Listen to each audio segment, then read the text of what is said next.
Good afternoon, everyone. I hope you're having a great day today.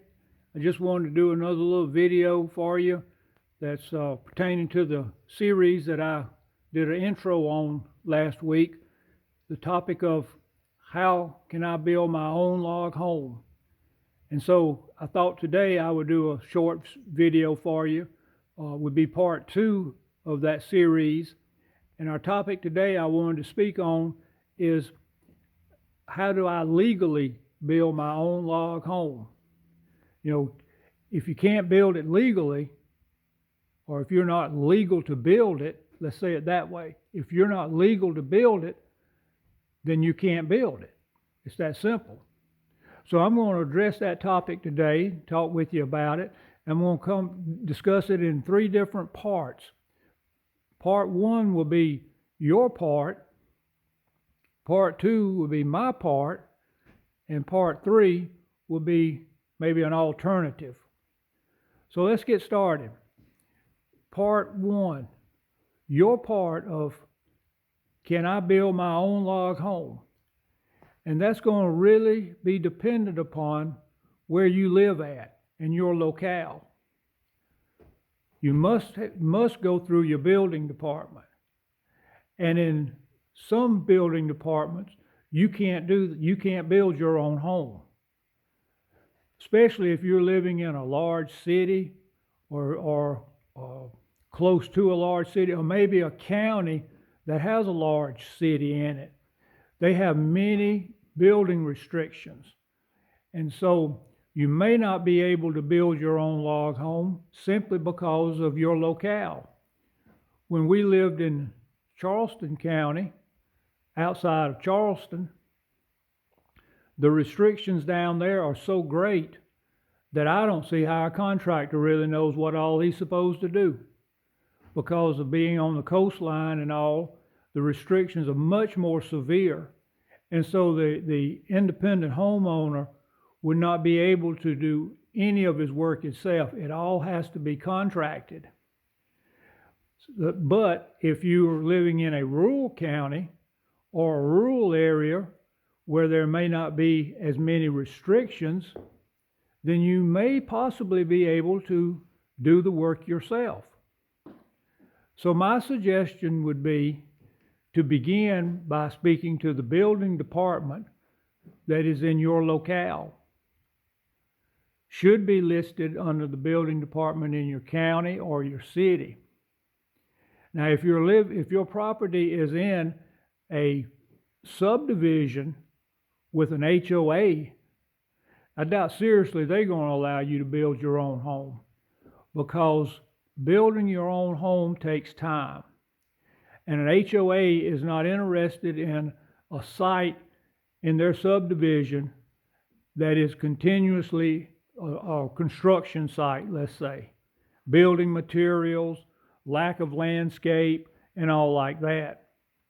So I would say that they would, HOA area, if you have property there, you could pretty much forget about building your own home. It probably would not be allowable.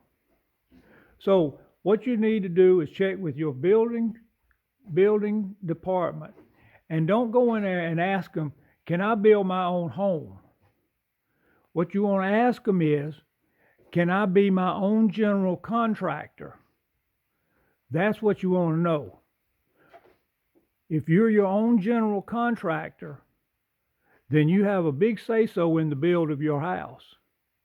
But if you can't do that, if you can't be your own general contractor, licensed or not, then you won't have much say-so over what's going on. So keep that in mind. Now, my part. Fortunately, where we live at, the county we're in is a rural county. We don't have any major cities in this county. And the building department allows me to be my own general contractor.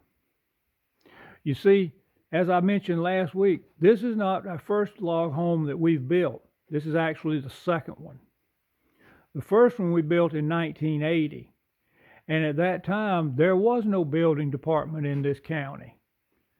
All you did was go to the tax assessor's office, pay about $10 for a yellow piece of paper that said site location, tacked it on a tree nearby where you were going to build, and have at it. Nobody said anything to you. Nobody questioned it. Nobody came out to look at it or inspect it until it was over, and then tax assessors come out and measure it and determine your taxes. It's not like that today, even here. The 2008 housing crunch forced them to have a building department with an inspector and inspection process that provided a occupancy certificate, or what they call an OC. The occupant certification is what is required now by the banks to loan money to own a house. So if you go out to buy a house that was built, well, for instance here, that was built after that time, then the bank is going to want to know about the occupancy certification that's provided by the building department. So all that technicalities and documentation cause the building department to become more restrictive. But still, as I may previously mention, this county still allows the homeowner to be his own general contractor. Now there's some catches to that, some stipulations.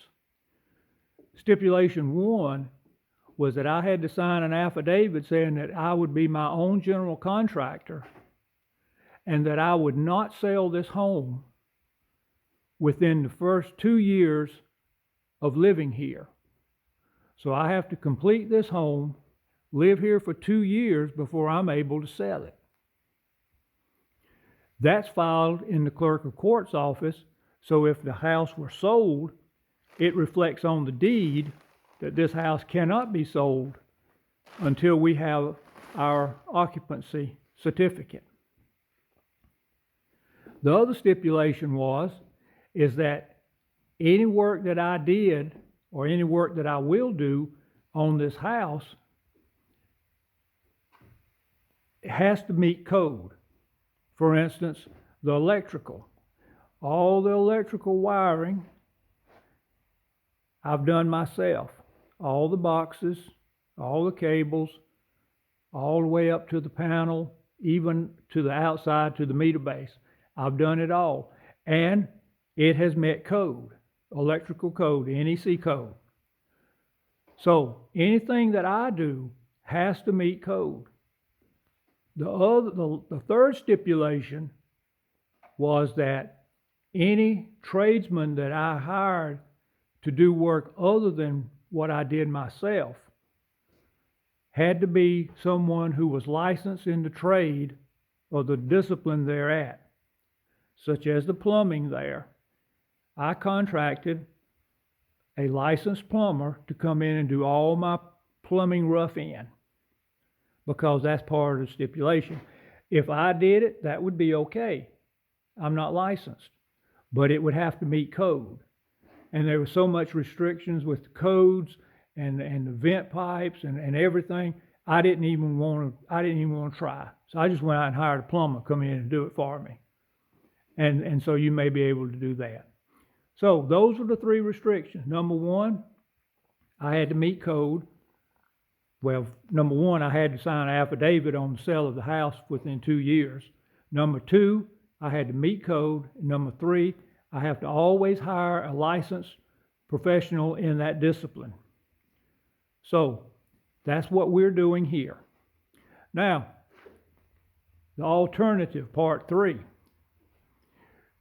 If you're not able to build your own home yourself because of the restrictions and whatnot, you may be able to find you a contractor that will work with you, that would be willing to oversee your work as kind of a supervisor. You might not have to pay him the full price for being your contractor because he's not really supplying the labor. But he would come in and tell you what you need to do and then you could do the work. He come back and inspect it and say, okay, you meet the code. Now go get your inspector to come and check it for us. But we know that you're to code. You're saving yourself the labor. So, that may be an alternative. You may find a contractor that say you can't do anything. You don't have the time, the knowledge, the tools, equipment, or whatnot. But you may find you a contractor and say, hey, I want to do some of the work myself. I don't want you to do it all. And so then you may be able to negotiate with him and say you may come in and you may, after he puts up the walls and the sheetrock or whatever you're going to do, it may let you do all the painting and save on your contract. Or you might be a craftsman that's able to do molding and trim in the doors and the windows. And so then you may negotiate with him. So an alternative to building my own log home may be the possibility of negotiating a plan with your contractor, which with the contractor that we had, we negotiated what stages of the house he would do and what we would do. And so he was to put in the foundation and the floor system and raise up all the logs, put the roof on it. I had an outside firm to do the shingles because I wanted something better. He came in and did all the framework, installed all the windows and the exterior doors and all like that. And so, but when it comes to the interior of the home, that's my responsibility. And I can either do it myself or I can go and hire an outside contractor other than him, which in turn will make it cheaper for me simply because that's all he's going to do. He's just going to go out and hire a contractor to come in and do all these jobs about putting in the windows and putting up the logs and putting the framing up on the roof and all. He's not doing the work. He don't have a crew. He goes out and he subcontracts. So I can subcontract someone to come in here and do work for me, which will save me because I don't have to pay him as the middleman. So you may be able to negotiate and work around possibility. So can you legally build your own log home? It's a good possibility you can. But you've got to find out from your building department whether or not you can be your own general contractor. And if you can't, then you need to try to negotiate with your contractor and see how much of the work that you can do, how much you're able to do. You might negotiate with a licensed tradesman, such as I did with the plumbing, to come in and help you with it. I didn't want no part of it, so I just hired him to do the whole thing. He come in here with his 2 helpers, and in 2 days' time, they'd done total rough in. And so I didn't bother with that. But you might want to. It's really left up to you. So this is a second part of our series on how do I build my own log home. Part 2 is, can I legally do it? I hope you've enjoyed the video. I enjoy sharing what I know. If you got any comments or questions, put them in the comments and questions below. I'd be glad to try and answer any questions that you have. We appreciate you watching. Hope that you'll subscribe to us. A little channel trying to get up on its knees, just creeping along, making some progress, and your part really helps out. If you like this video and subscribe and ring the cowbell, we'd like that too. So you have a good afternoon. Come back to see us. Bye-bye.